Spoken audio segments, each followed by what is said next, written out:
Hey everyone, Blake Crash Priddle here, and it is awesome to be back on the Medley once again after another long break. This time I'm going to be speaking with Deborah Drakeford, a Canadian actress who used to live in my hometown, Espanola, Ontario. She's best known for her role in A History of Violence with Viggo Mortensen, and she has also worked in Sailor Moon and Polka Dot shorts. Alongside being an actress, she is also a teacher. And another thing that we have in common is that we both went to Espanola High School, and we took part in Espanola Little Theater. Before pursuing a career in acting, what was life like growing up in Espanola, our hometown? I love that we both grew up in Espanola. I am not originally from Espanola. I was born in England, and then my family emigrated first to Quebec, a couple places in Quebec. And then when I was 9, I lived in Espanola. And I lived there until I was 17. So formative, very important years. And I love Northern Ontario. I loved Espanola. I consider it my hometown, even though I didn't spend my entire growing up time there. I love all the water. I love the rock. I love being in the heart of the Canadian Shield, and I love all the trees and all of that. But Espanola was also where my love for theater really began. My dad was a United Church minister, and my mom was a gospel singer. So, that kind of performative arts is not far away for me as a kid. So I was doing plays with my mom in the church and that kind of thing. But it was when I hit high school in Espanola that that world really opened up for me, and I knew I was hooked. I remember in grade 9 sitting in the audience with my then boyfriend, lovely Derek, and sitting in the audience and watching the high school production of Grease. And I sat there and I looked at Derek and I said, I'm on the wrong side, meaning I should not have been in the audience. I should have been up there. And so the next year I auditioned, and that's where it all kind of opened up for me. Was Espanola Little Theater a source of inspiration as well? Because that's a big, little big theater company in the town. Yeah. When I first started, I wasn't fully cognizant of Espanola Little Theater, but Bob Sproul, husband of Sharon Sproul, was, in my remembrance, he was the vice principal at the high school at that time when I was there. And so Bob and Sharon were really influential people for me, to me, mentors again. And so I learned through Walter and through Sharon about Espanola Little Theater. I only did one show with ELT. It was the Pirates of Penzance. Yeah, that was thrilling. And I would have loved to have done more. But then my dad got another job, and I had to heartbreakingly move from Espanola. I was not ready to go. I was in the middle of high school. I still had 2 more years of high school to go, and I would have loved to have just continued on with ELT and also with Espanola High School Drama Club as well. And you mentioned a while ago that you saw the high school production of Grease, the Espanola High School production. I went to A.B. Ellis Public School, and we did a adaptation of Grease as well, and I was Coach Calhoun because I was the tallest, so they needed somebody to play an adult. So it's such a crazy coincidence, isn't it? That's so funny. Our stories just keep converging, don't they? Or meeting up at any rate. Yeah, isn't that funny? And yes, bless, back in high school, bless all of you students who were just taller, or, you got to play all the old people. I was this tiny little thing, so I got to play all the young people. I didn't go to theater school. My education is university. But after I finished university and had my BA, I went to England to audition for theatre schools because I could go there because I was British born. I have a British passport. And I was successful, but I decided that in actual fact, for me, I was kind of chickening out of diving into the business. Like going to a theatre school felt a little bit like I was just kind of putting it off and wanting to play it safe. And so I took a chance and didn't go to theatre school. Having said that, now that I'm my age now and my kids are grown and taking care of themselves, I have a real desire to go back to England with my husband, Oliver, who is also an actor and who could work in England as well because his dad is British. I have a desire to just go back, see what happens. I love the British theatre scene so much. Also the British film and TV scene, where they really honor older women. But yeah, I would love to, even for a year, just give it a go, see what happens. Wouldn't that be thrilling? So besides being in plays, you have had some on-screen experience. According to your IMDb profile, it looks like a TV movie called The Men in the Attic was your major on-screen debut. Was that your debut, or did you have other on-screen roles prior to that? It's hard for me to remember the chronological order of all of that, but definitely, The Man in the Attic was something that was quite early on in my career, because I want to say it was like 1994 or something like that. The exciting thing about that one is that I got to work with Neil Patrick Harris, and this was, not long after he had done Doogie Howser, and I used to always joke that I got to kiss Doogie Howser because I was playing his pseudo love interest in it. But it was, I think that probably was my first larger kind of situation on a film set. I didn't know how to work it at all. I was so green. But Neil Patrick Harris was really kind. Ann Archer was really kind. I remember doing a scene with Ann Archer and I forgot my lines. And I stopped. And the shock on her face that I had stopped, because in film and TV land, you can just keep going. And even if the words are not quite right, you can do another take. But coming from the theater world, I was like, nope, I screwed up a line. Now, obviously, if I'm, on stage in front of an audience and I mess a line, I know how to navigate that. But with the camera in front of me, I just made the assumption that I got it wrong, I'm going to stop, we can do it again. But it was more theatrical in a way, in that I could have just kept going, and there may have been some aspect of it that they could keep, but because I stopped, the whole thing stopped.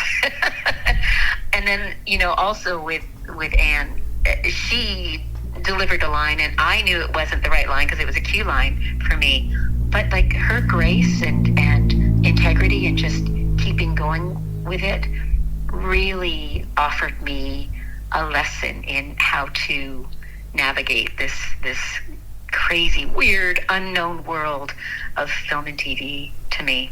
She was very gracious. When it comes to getting on-screen roles, it helps to have an agent to land those roles. Did you find it hard to find an agency that would accept you as a client? That's a great question. And, I've had a few agents over my time. And certainly early on in my career, I was with an agent who loves film and TV, obviously. And, said the words, yes, we absolutely love that you love theater, but in actual fact, that wasn't quite true. And it was a relationship that ended up not continuing because it was clear that my priority will always be theater. And that agent came to realize that was really true for me, and that it wasn't worth it for them. So I appreciate that happened. It was a bit hurtful at the time. But, as I get older, and I have no regrets about my career, and the agent that I am with now really honors my experience in the theater world. And I have to say as well that the film and TV industry has changed a lot, and there is a greater honor for theater actors now in film and TV than there was when I started, yikes, almost, not quite, but really close to 40 years ago. So the industry itself has changed. So yes, there was some difficulty finding an agent for a while based on my desire to continue in theater. But now it's great. Now, some Canadian 90s kids will recognize you from Polka Dot Shorts. You played the librarian in that show, as well as the voice of Marigold. How did that role come about? That was just a really delicious and delightful audition that I landed. And the original airing of Polka Dot Shorts I was a storyteller on screen, and I had a group of children around me, and I would open up a book and start to tell the story, and it would segue to the live action characters acting out the story. But in that first iteration, I was all the voices because I was the storyteller.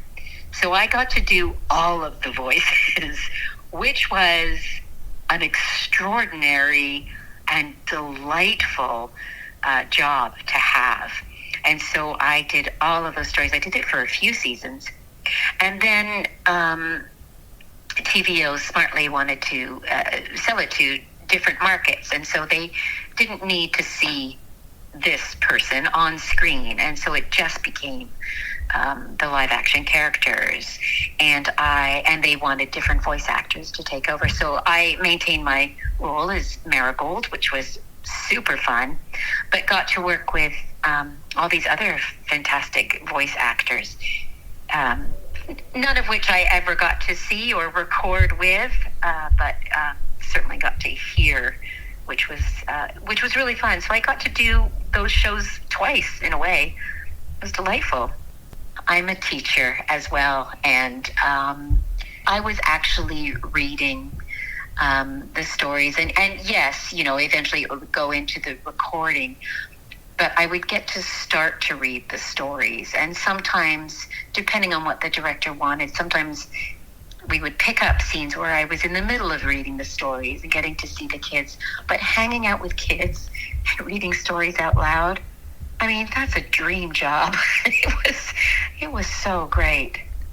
That was a very common thing to do in the 90s, especially for kids' TV, is that they would have a narrator and then they would go into the live action portion of the story. That was the case on shows like Shining Time Station or Theodore Tugboat, and of course Polka Dot Shorts back when it was on TVO. And it must have been really cool to be a part of Canadian pop culture by taking part in that show.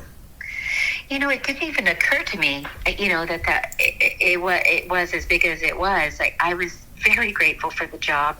I had so much fun. I loved the director. I loved the producer. I loved being at TVO. They treated me so well.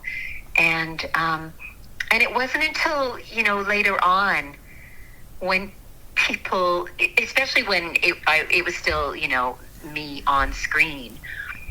But even when I ended up going back to school to get my Bachelor of Education in my mid-40s. And I was, in classes, had colleagues that were that much younger than me, and they remembered me on screen, and it was really fun to be kind of this star. I had no idea. I can be quite naive sometimes. So when you stopped playing Deborah the librarian and you then did the actual voice of Marigold, how did you come up with Marigold's voice? She has a very sing-songy, like a little girl kind of voice.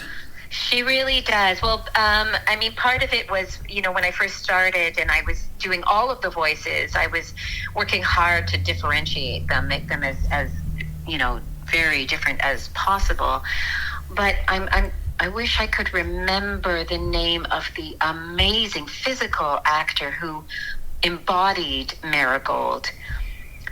But the way that she used that suit, that puppet,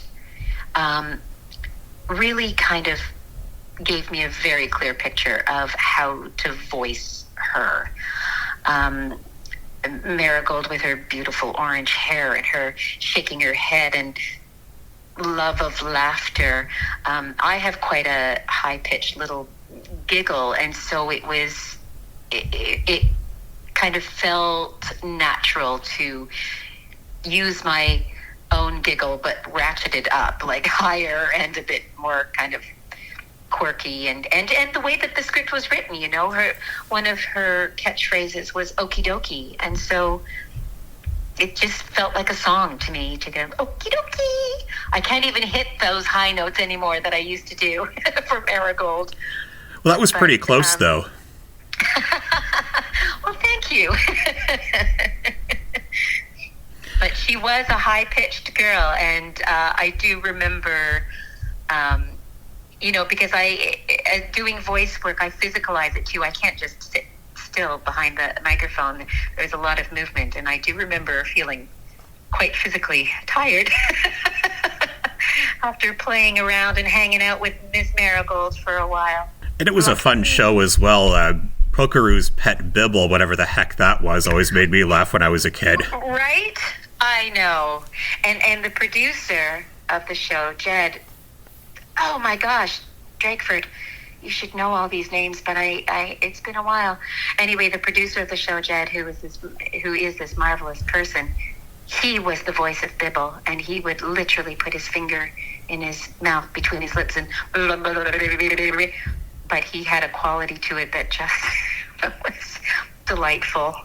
It was so much fun. Yeah, Bibble kind of looked like those spiky balls that kids used to play with in the 90s. I had one of those. Yes, exactly. How smart of them to really sort of zero in on that. Yeah, speaking of the 1990s, another series that you were involved in was Sailor Moon. I think that was one of the first major anime shows to premiere in North America. Yeah. I wasn't quite aware at the time just how huge Sailor Moon was. I had a very small little bit part. I think I did maybe 5 or 6 episodes. But what was so fun and hilarious about the role I played Fisheye, and I auditioned and got the role, and we were dubbing it, I guess, from the original language to English. And anyway, so I got the role, and I started doing this character voice, and unbeknownst to me and to all, actually, Fisheye at one point takes off their shirt and is revealed to be a man. And nobody knew. And so I had a more feminine quality to my voice. And then during the revelation of who Fisheye actually is, I just started to slowly in that episode lower my voice and continue on as if Fisheye had been putting on this higher voice. Luckily, at that time, I had quite a range, so I could manipulate my own voice. But it was, I remember getting the call from the producer going, so when you come in, we've got a bit of a surprise. And it was hilarious. But also, what a delicious kind of opportunity to, maintain the integrity of the character vocally, but be true to what the actual story was. Because I didn't have the opportunity to view all of the episodes. If I had, like prior to recording them, if I had, I probably would have made a different choice for the vocal quality going in. But what a delicious kind of surprise to be able to explore this character up here who then within one episode gets to segue down here. And then I think I had at least another one episode in the lower vocal quality. It was fun. Now, most people probably recognize you as Charlotte from A History of Violence, the damsel in distress in that movie. It must have been an incredible experience to work alongside Viggo Mortensen, better known as Aragorn. You know, I don't do a lot of film and TV, and to land that role in that piece, and with David Cronenberg directing it, and first of all, David Cronenberg, every actor should be lucky enough, to work with him. He is an extraordinary storyteller, as we know, and a kind man who loves actors. He loves what we can bring to the table, and that was clear from day one. And then getting to work with Viggo Mortensen, who also is just such a genuine artist and so kind. And I will never forget being so nervous on day one.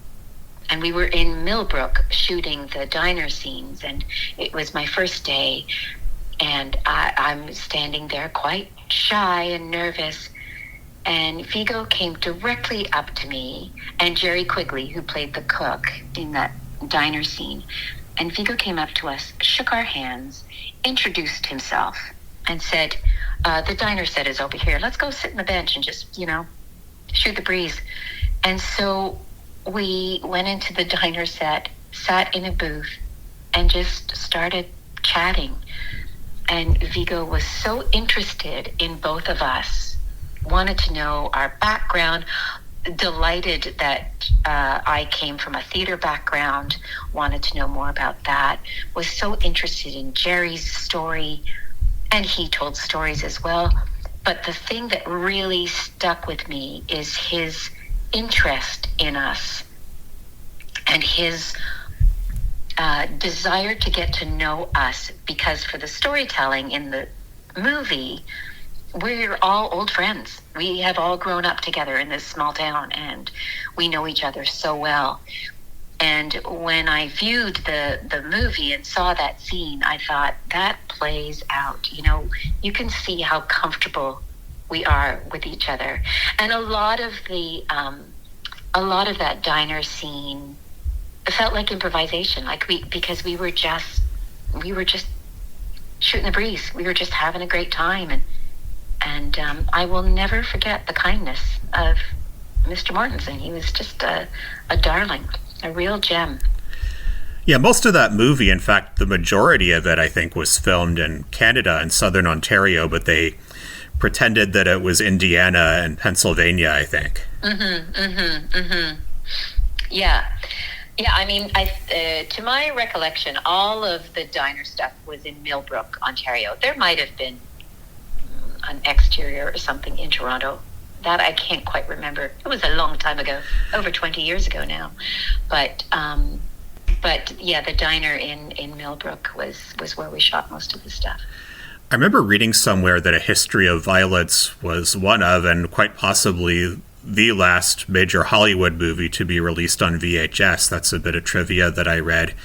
And when I watched the movie for the first time, I knew that it was filmed in Canada, so it was fun to watch the movie to see if they accidentally, shot anything that might be Canadian. Like I noticed a Home Hardware sign once and a Canadian speed limit sign that they forgot to take out, which there's nothing wrong with that. I just thought it was funny that that's so funny. It was there. I also wonder, David Cronenberg is so smart.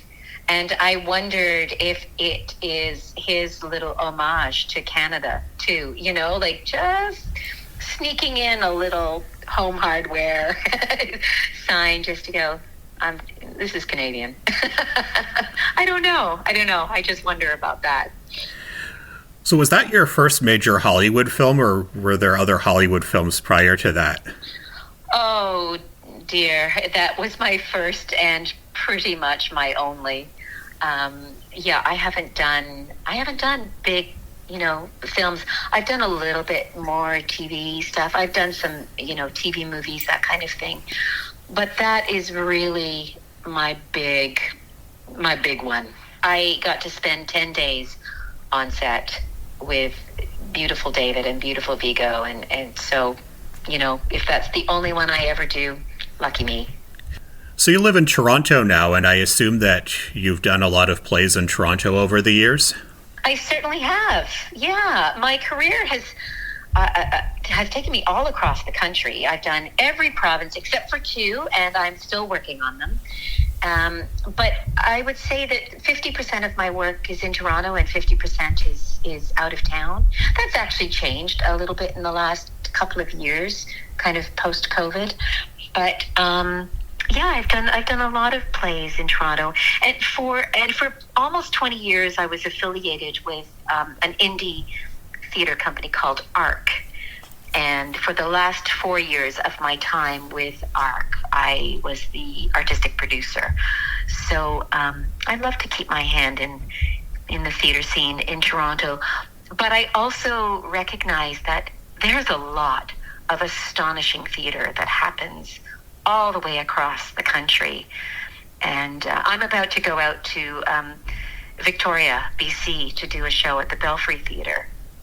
And I've been to Victoria, but I've never worked out there. And so I'm so excited that I get to explore that part of the country too. It's always so fascinating to me to see what different parts of the country are interested, what stories they're interested in, what stories they're interested in telling, what is resonating with all the many, many communities that are out there wanting theater. I've been able to go up to Sudbury. I think I've done 7 or 8 shows up there now, and getting back up there is almost like going home because it's so close to Espanola. And I remember growing up in Espanola.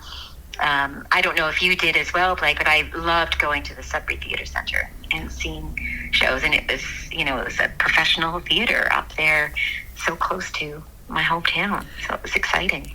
Yeah, I did go to the Sudbury Theatre Centre about half a dozen times, and every time I went there, they always put on a really good show. And I live in Halifax now, and here in the Maritimes, there's a huge theater scene, in Charlottetown, Halifax, pretty much everywhere there's some kind of a theater, just a little theater, could be, yes. A small town, could be a major theater in a small town, could be something like ELT, you name it. Yes, exactly. Nova Scotia actually is one of my 2 provinces I haven't worked in, so I'm working towards it. And then perhaps I'll meet you in person. Yeah, and if you do appear in a play in Halifax, I'll be sure to get tickets. Oh yes, please. Yes. It is really, really exciting. I worked in Prince Edward Island, but it wasn't in Charlottetown. I was up in North Rustico. I believe the theater company up there is now called Watermark, but at the time it was called the Montgomery Theater that I worked there. And it's so exciting that these smaller places have these vital and exciting little theater scenes. I don't mean to say little in a diminishing way at all. Just that they're simply smaller. But the vitality is not smaller. It's really exciting. Well, very often small theaters have big surprises, and they turn out to be the best most of the time. That can happen. That's very, very true. And it's always exciting to learn too that people who are working a lot in the arts come from these small towns, and so that spark has to start somewhere. So yeah. I noticed on your Facebook profile picture you're holding a guitar. Have you been playing music for a long time as well? Oh, the short answer is no. That picture was taken actually up in Sudbury, at one of their spaces called the Refectorio, and it was for a promotional shot for a show that I did here in Toronto with a company that I used to run, and the show was called Rockabye. And in the play, I'm playing an aging rock star trying to make a comeback. And so we needed to do these promo shots, but I was out of town. I was up in Sudbury, and so I recruited a wonderful photographer up there, and we took those shots. And so that's the photo. I love that photo, but it is not an accurate depiction of who Deb Drakeford is.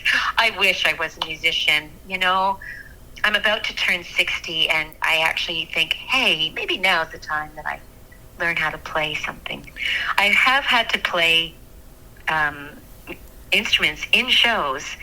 I remember way back in 2010, the dearly missed Joseph Ziegler hired me to be in the show Waiting for the Parade, and my character plays the piano and has to play 7 different wartime songs and sing and speak monologues as she's playing, and I'd never touched a piano in my life.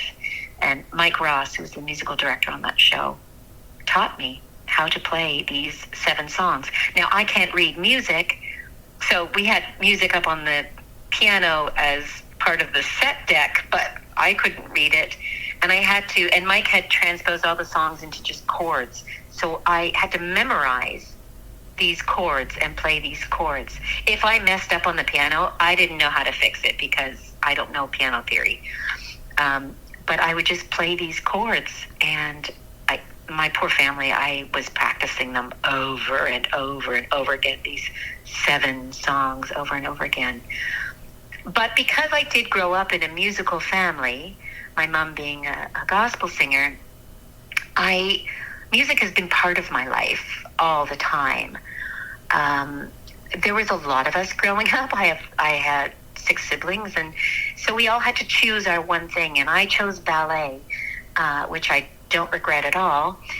But I never got to experience music. My parents just couldn't afford to give me all the lessons that I wanted. And but I've been able to explore it a little bit in my career through people like Mike Ross, who lets me, mess around, and also teaches me in such a way that I had confidence and could successfully play these 7 songs on a piano and sing. And if I messed up, I would just sing louder. Have you ever thought about writing your own stage play or screenplay?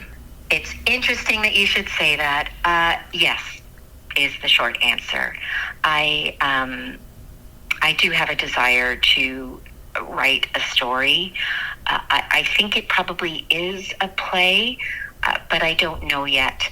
But I also haven't even begun the writing. That's part of something that I actually am wanting to start this year in 2026.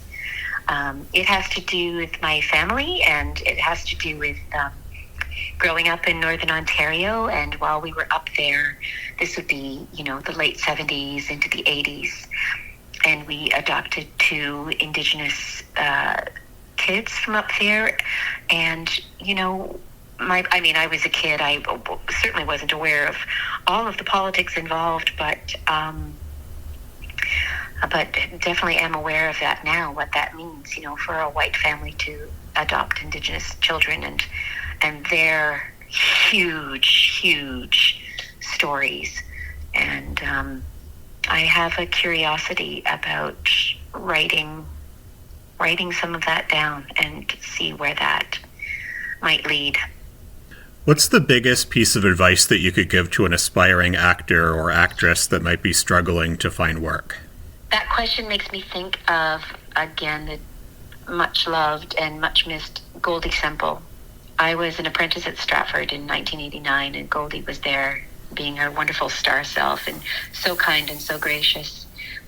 And she gave me a piece of advice that I have never forgotten, and I hang on to still to this day, having been in the business for almost 40 years. And because I was concerned about, I hadn't been asked back to the festival, and I was worried about my career.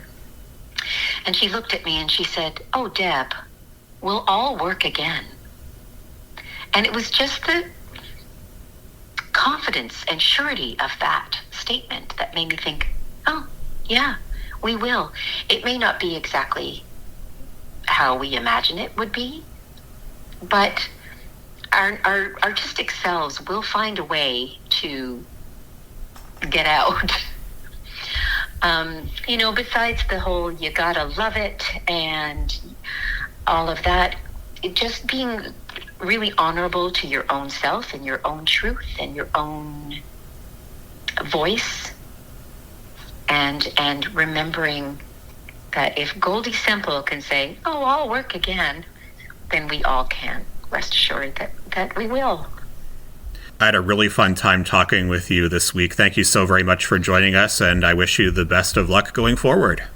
Thank you so much, Blake. What a pleasure to speak with you, too. Thanks so much for having me on, and I hope we meet in person someday. And that was Canadian actress and educator Deborah Drakeford. I'm Blake Crash Priddle, and remember, here at the Medley, we're all kinds of different.